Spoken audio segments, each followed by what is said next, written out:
Hi everyone and welcome back to Rachel's Enchanting Cakes.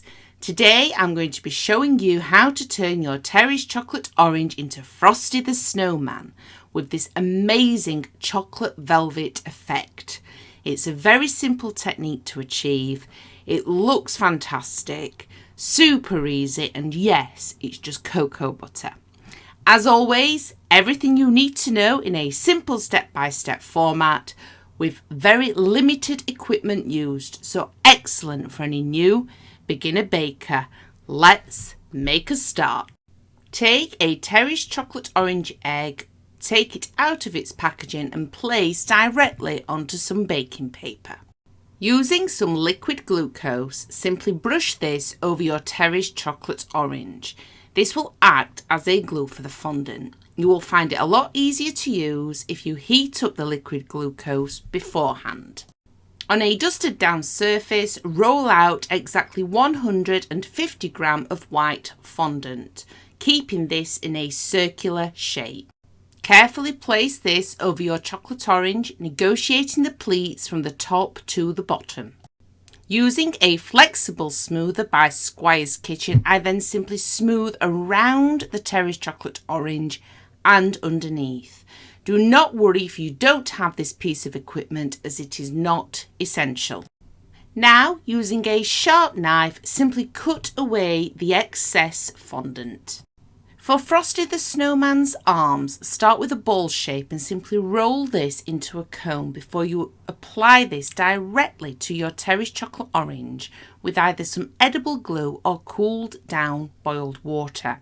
Finally, using a cocktail stick, place in a couple of indentations where the elbow should be and the hand. Roll out a ball of fondant for the head and check that it fits first. If you have a piping nozzle, use this to place an indentation in there for the mouth.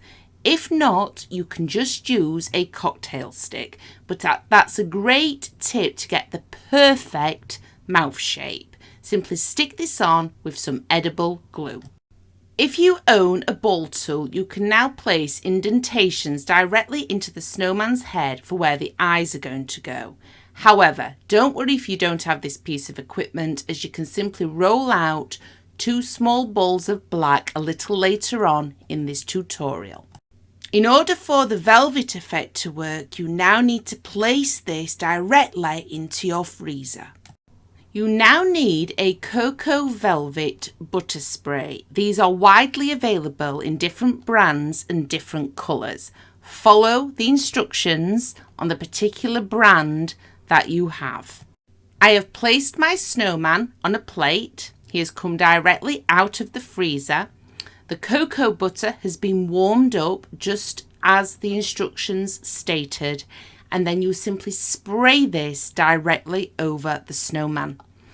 Due to the condensation and the cocoa butter, this is part of the reason you need to freeze it, you end up with this lovely velvety effect, but it's actually cocoa butter that you are using. It sticks on there beautifully with the condensation. As you can see here, it's starting to come through a little bit. You want to spray it about 15 to 20 centimeters away. The more you spray, the more detailed it becomes, and it gives it a lovely frosty effect. You can use this on cakes, on cake drums, on so many different decorations. It's completely edible, and remember, it comes in numerous different colours. Roll a small ball of orange fondant into more of an oval shape. You won't need any edible glue for this. The cocoa butter is still quite soft. There's an awful lot of condensation on there, so just hold it in place for a while and it will stick. I roll a simple sausage shape from black fondant and I apply this to the indentation that I made earlier for the mouth. That indentation just acts as a guide. Again, you won't need any edible glue because there's still plenty of condensation coming off of this, and it will act like a natural glue. Add a small ball of black fondant for each eye. I am using the indentations as a guide, but again, don't worry if you don't have a ball tool. This can just go straight on top. For the scarf, I start by rolling a sausage shape. I check that it's long enough. use a rolling pin just to make it more rectangular, and then I simply shape this a little bit more, cut off the excess, and I just drape it around.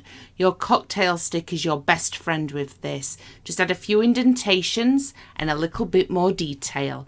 Again, this will stick directly onto your Terry's chocolate orange due to all of the condensation. And finally, for the hat, I start with a ball shape, and then I simply use my hands to push down the base.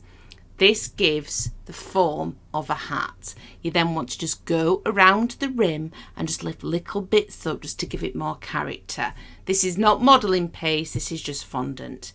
Keep on shaping it until you're happy, and then again, using the cocktail stick, just add some indentations. I added some extra indentations to the scarf, as you can see, and it really is as simple as that. Basic shapes, simple techniques, limited equipment required.